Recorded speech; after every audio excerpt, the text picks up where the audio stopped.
और बता दूं आपके लिए ताली क्यों बजवाई है, क्योंकि तालियां मैं आपके लिए मैंने इसलिए बजवाई हैं क्योंकि बहुत से लोगों को मैंने फ़ोन किया, मेरे पास लिस्ट है, कम से कम 7-8 लोगों को मैंने फ़ोन किया। 8 लोगों को, आने के लिए तैयार हुए 5 लोग और उसमें से आए सिर्फ 1 लोग। आए हैं सिर्फ 1 लोग। मैंने 8 लोगों को फ़ोन किया है, मेरे पास लिस्ट है, उसमें से 5 लोग कहें कि मैं आऊँगा, लेकिन किसी का गेहूं खंद रहा है, कोई बोतल चढ़वाने मितौली जा रहा है, यही सब बहाने बता दिए। किसी को आज ही डाइजेशन खराब हो गया, दिक्कत हो गई, बाथरूम में बैठा है, नहीं आ पाए। लेकिन सब कुछ काम करने के बाद में हमारे बीच में रामविलास कोटेदार जी जो कोल्होरा से चलकर हमारे बीच में आए हैं, और सिर्फ एक फ़ोन पर मैंने कहा था कि आपको आना है और वो आज चलकर आए हैं, जबकि उनको सीतापुर जाना था, सीतापुर जाके सारा काम निपटा के आए हैं। तो बहाने इंसान को ख़त्म कर देते हैं, अगर बहानों को आप नहीं ख़त्म करोगे तो लोग बहाने बनाए, लेकिन इन्होंने बहाने नहीं बनाए, तो इसलिए इनके लिए एक बार जोरदार तालियां हैं।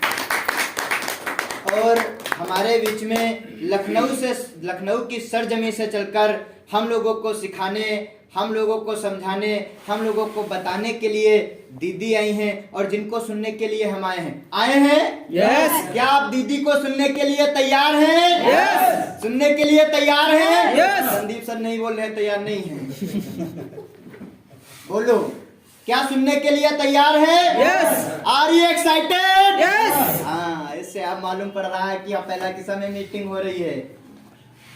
तो ऐसी दीदी हमारी गुरुमाता जो हम लोगों को सिखाने के लिए लखनऊ से चलकर आती हैं, लेकिन हम लोगों के पास समय नहीं है कि मैं पहला किस्सा में रहता हूँ, चला हूँ, थोड़ी देर मीटिंग में बैठूं, कुछ सीख मिलेगी। तो ऐसी गुरुमाता हमारे बीच में है, इनके लिए एक बार जबरदस्त तालियां चाहिए। परिचय हो जाए, मेरा नाम सूरज मिश्रा है, यही लोकल पहला किस्सा सीतापुर उत्तर प्रदेश का रहने वाला हूँ, और इस खूबसूरत से सिस्टम को अपने ग्रेट अपलाइन जिन्होंने मुझे ज्वाइन कराया, हमारे शैलेंद्र कुमार सिंह सर, और जिन्होंने इस सिस्टम में मुझे चलना सिखाया वो हमारे आदरणीय गुरुदेव विनोद सर हैं, और जिन्होंने मुझे पल पल मोटिवेट किया, मुझे पल पल सिखाया और सिखाने का प्रयास करते रहते हैं। और सभी लोग कहते हैं जब भी आप नेगेटिव होना, सिर्फ एक बार मुझसे बात कर लेना, मैं आपको पॉजिटिव करूंगा। तो आदरणीय ललिता दीदी हैं, और हमारे ग्रेट गुरुदेव आदरणीय प्रेम बहादुर मेहरा सर, इन सभी गुरुओं के लिए मैं एक बार जोरदार तालियां चाहूंगा इनके सम्मान में। और आज मुझे मौका मिला है आरसीएम क्यों करें बताने के लिए। भाई, किसी काम करने का कोई कारण है? कारण है। ऐसे ही आरसीएम क्यों करें, इसका भी एक कारण होना चाहिए। लोग कहते हैं कि मैं आरसीएम क्यों करूं, मेरे पास तो 50 बीघे खेती है। सर ने परिवर्तन बताया कि एक समय आया था खेती का युग, लोगों के पास खेती थी, लेकिन तब क्या कहा मेरे बाबा परबाबा ने? हाँ, मेरे लड़के खेती करने जाएंगे, नौकरों वाला काम करेंगे, नहीं करेंगे मेरे लड़के। लेकिन क्या आज वो बाबा कहने आते हैं भैया खेती करने ना जाओ? कहने आते हैं? नहीं। बोलते रहोगे मजा आएगा, थोड़ा जल्दी निपटा देंगे, दीदी बताएंगी आके, नहीं तो हम ही पूरा समय ले लेंगे, बोलते रहो। आते हैं कहने के लिए? नहीं आते हैं। लोगों ने नौकरी को ठुकराया, आज नौकरी लोगों को ठुकरा रही है।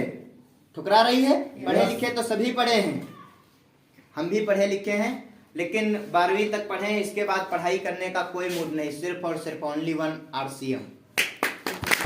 क्योंकि जो मुझे आरसीएम दे सकती है वो पढ़ाई कभी मुझे नहीं दे सकती। मैं विरोध नहीं करता हूँ पढ़ाई का, क्योंकि पढ़ाई हर एक व्यक्ति करता है और पढ़ाई जरूरी भी है मानव जीवन में, लेकिन जब तक पढ़ाई का महत्व नौकरी करना रहेगा, इस समाज में सदैव हमारे लड़कों के लड़के नौकर ही पैदा होंगे, कभी कोई मालिक नहीं पैदा होगा।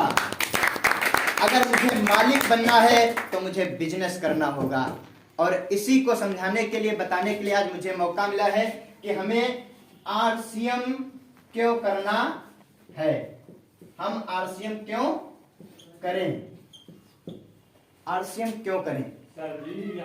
बात करें, हमारे पास लोग कहते हैं मेरे पास 50 बीघे खेती है। किसके पास? मान लीजिए मेरे पापा के पास। किसके पास? मेरे बाबा जी के पास। मेरे बाबा का नाम है मुन्ना लाल। मान लीजिए इनके पास 50 बीघे खेती है। 50 बीघे खेती है मेरे बाबा के पास। अब इनके पास 50 बीघे खेती है और इनकी 3 लेगे खुल गई। 3 लेग खुल गई। एक बड़ा बेटा, मझला बेटा और छोटा बेटा। यहां पर बाबा ने क्या किया? अब इनका बंटवारा हुआ। देखो, मरने और बटने से एक बुरी बात कहने जा रहा हूं, कोई लोग बुरी बात कहने जा रहा हूं, कोई लोग बुरा मत मानना। मरने और बटने से आज तक कोई नहीं बचा है। कितना भी कोई सगा क्यों न हो, लेकिन मरने बटने से कोई नहीं बचता। इन लोगों में बंटवारा हुआ। अब बंटवारा हुआ तो बंटवारा किस लिए हुआ? क्योंकि इनकी बीलें खुल गई। इनकी शादी कर दी गई। अब इनकी जब शादी हुई तो इनकी भी 3 शाखाएं हुई। मैं, मेरा मझला भाई, मेरा छोटा भाई। यहीं पर बात आती है। अब यहाँ पर बाबा के पास थी 50 बीघे। इन लोगों में बंटवारा हुआ तो कितनी पड़ेगी? 16.5 ऐसे ही कुछ पड़ता है। 16.5 मान लीजिए 16.5 पड़ी। यहाँ पर 16.5 पड़ती है बीघे। और यहाँ पर इनकी भी 3 लेगे खुल गई। तब अब इनका भी तो बंटवारा होगा। यही 16.5 बीघा में एक में चलता रहेगा, कभी किसी का नहीं चलता है। 16.5 बीघा जब बटा तो कितना पड़ा? 4 × 12, 5 × 15 और 5.5 लगभग 5 लिख दीजिए। यहाँ पर 5 लिख दिया। अब भाई इनकी बच्चों को 5 बीघे मिली, इनकी भी शादी हुई। अब भाई बाबा ने 3 लेग खोली, पापा ने भी 3 लेग खोली। अब क्या बच्चे 2 लेग नहीं खोल सकते हैं क्या? भाई 2 बच्चे उनके भी तो होंगे। होंगे। हंसने वाली भी बात और समझने वाली भी बात है।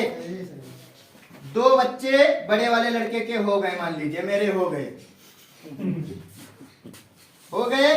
अब भैया इनका भी तो बंटवारा होगा। इनको कितनी मिली? 2.5 बीघे। फिर इनके बड़े वाले लड़की की शादी हुई, इनके भी 2 हुए।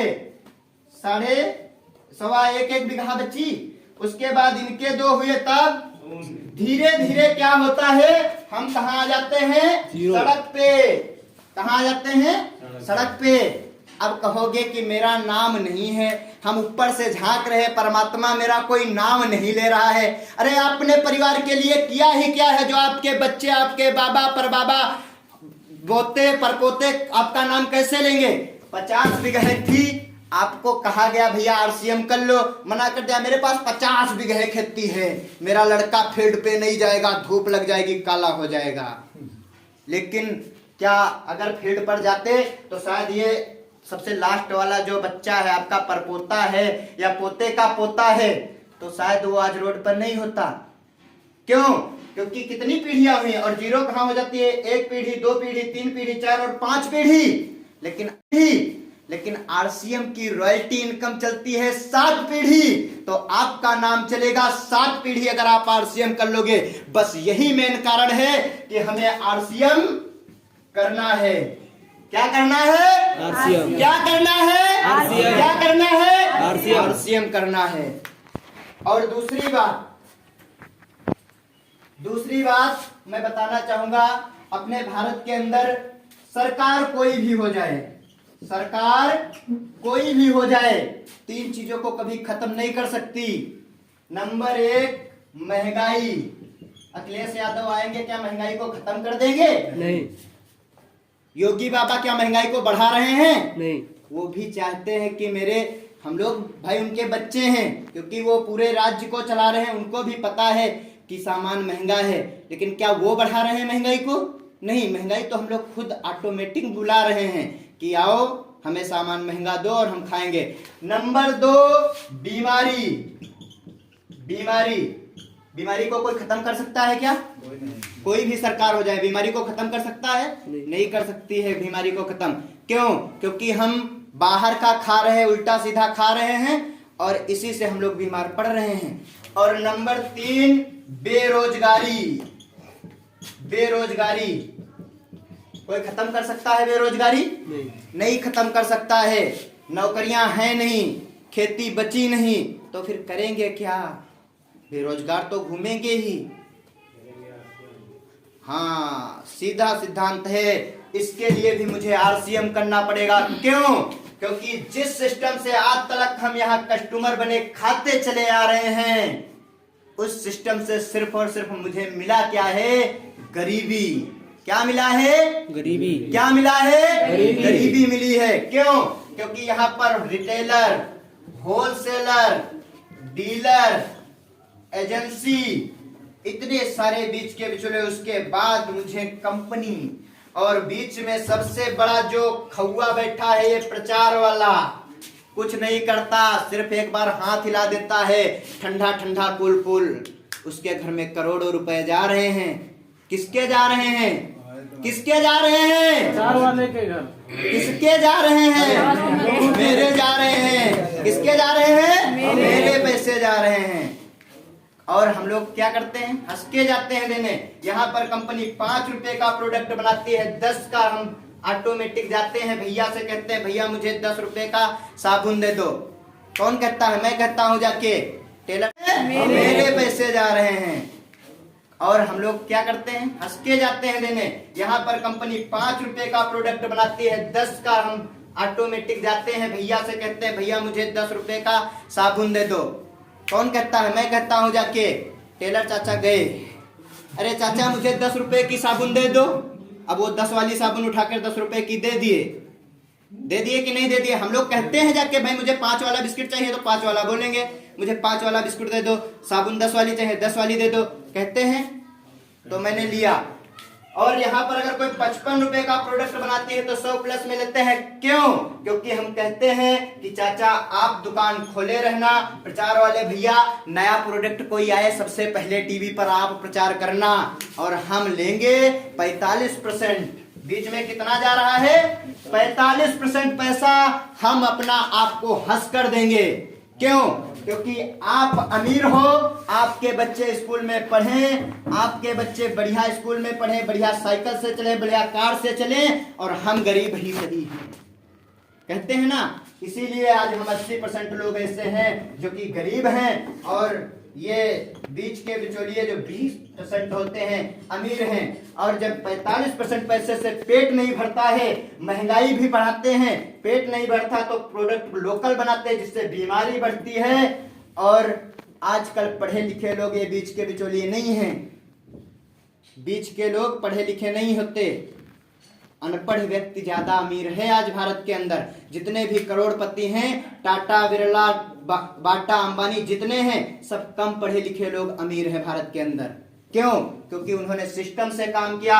और इसी को खत्म करने के लिए हम बता दें आपको, कंपनी ने सोचा, हमारे आदरणीय टीसी सर ने सोचा कि हम अपनी एक कंपनी खोलेंगे, डायरेक्ट सामान कस्टमर को देंगे।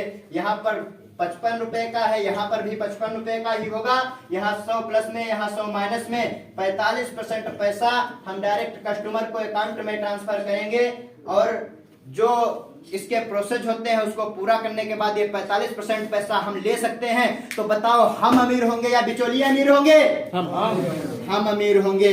तो मुझे सामान यहाँ से खाना चाहिए, यहाँ से खाना चाहिए, आरसीएम से खाना चाहिए। तो बहुत बहुत धन्यवाद।